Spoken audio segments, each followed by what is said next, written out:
¿Qué es la tecnocracia? Es otro modelo de gobierno social donde la técnica manda, o, expresado en otros términos, una forma de sociedad donde la técnica se encarga de la administración o burocracia general. ¿Y qué es la técnica? Se entiende por técnica un proceso estandarizado orientado a la obtención de un resultado determinado y efectivo. Dicho proceso considera el uso de cualquiera de los medios disponibles en una época, lo que incluye naturalmente la tecnología, sea esta o no vanguardista. Un ejemplo de técnica es la forma de llevar a cabo un cálculo, para el que podemos emplear una planilla de cálculos o, de un modo más ineficiente, apoyarnos en una o más hojas de papel.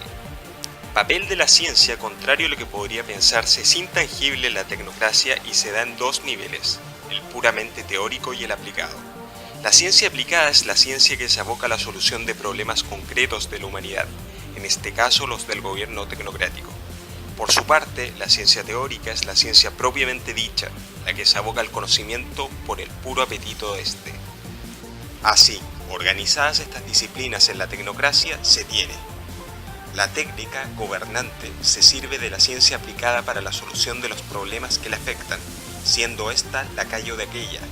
Por su parte, la ciencia teórica nutre de conocimientos a la ciencia aplicada, pero no está subordinada a ella, sino solo parcialmente. Es más bien independiente de ella en una tecnocracia ideal al dedicarse al estudio en toda su posibilidad de la naturaleza humana y el medio.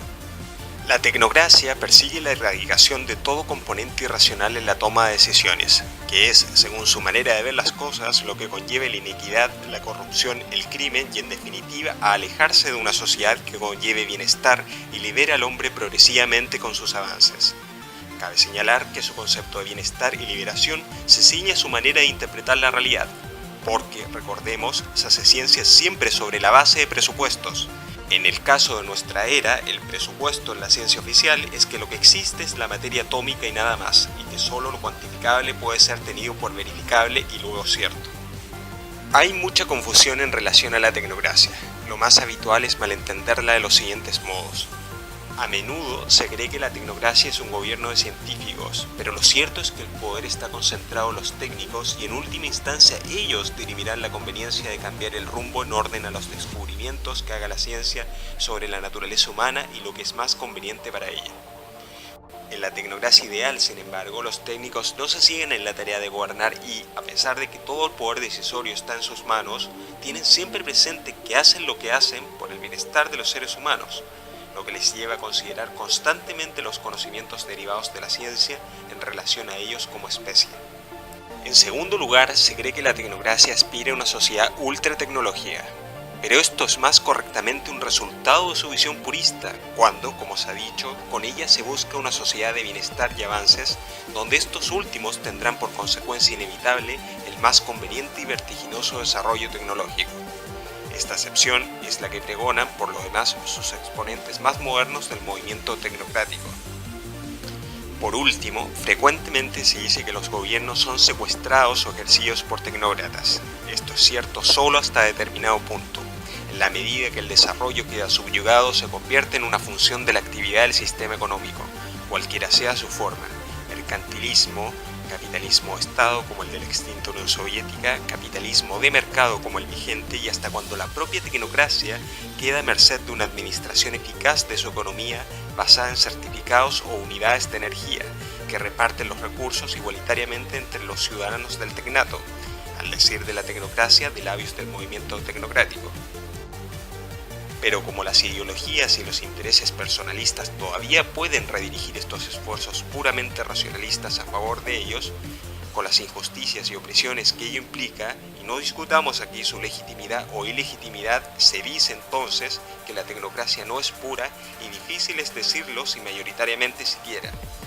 La gran ventaja de la instauración de una tecnocracia es el hecho de que los controles serían tales que impedirían la consecución de cualquier empresa que se aparte de la misión y visión del tecnato.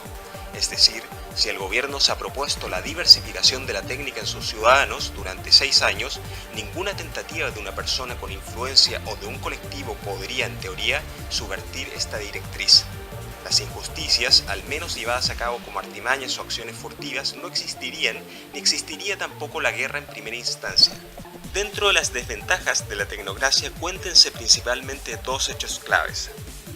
Primeramente, el de que opera según un determinado paradigma epistemológico, hoy el materialismo científico, que objetivamente es simplista y se basa en el presupuesto de que no hay tal cuestión como la sustancia o cosa en sí, ni mucho menos que tenga un propósito o leyes universales a cuya búsqueda pudiera entregarse el hombre para hacer de su vida un bien universal. Esto, al ser su presupuesto, se convierte en la parte religiosa de su pensamiento, tal como ocurre en los otros en mayor o menor medida, de modo que un gobierno de técnicos aconsejados por científicos entregados a tal verdad supone un despotismo, que inmediatamente se deja sentir en el reencauzamiento de los fondos públicos a investigaciones que se avengan con la manera de pensar oficial. En segundo lugar, el propio control de los técnicos tiene tan amplias facultades en la tecnocracia, es tan crecido que daría a los ciudadanos de hacer lo que a ellos les plazca. No solo su aparato legal es robusto y dialécticamente promotor de la idea de sociedad que defiende, sino asimismo poderoso su aparato represor. Y esto necesariamente ha de ser así tratándose de conciencias reprimidas que se mantienen inalterables en su naturaleza. Sin embargo, el problema es justamente este. Cobardemente sus ciudadanos todos se convierten en zombies pusilánimes, resignados al tipo y magnitud máxima de felicidad que pueden lograr si se esfuerzan sirviendo obedientemente al tecnato que los cobija, pero esto con serias costas sobre la creatividad porque no estarían inspirados o bien no lo soportan y una ola de suicidios se sucede por el sentimiento insoportable de coerción de la autoridad. Una tercera opción, quizá por la que nos sentiríamos tentados a apostar, la constituye una combinación de estos dos escenarios.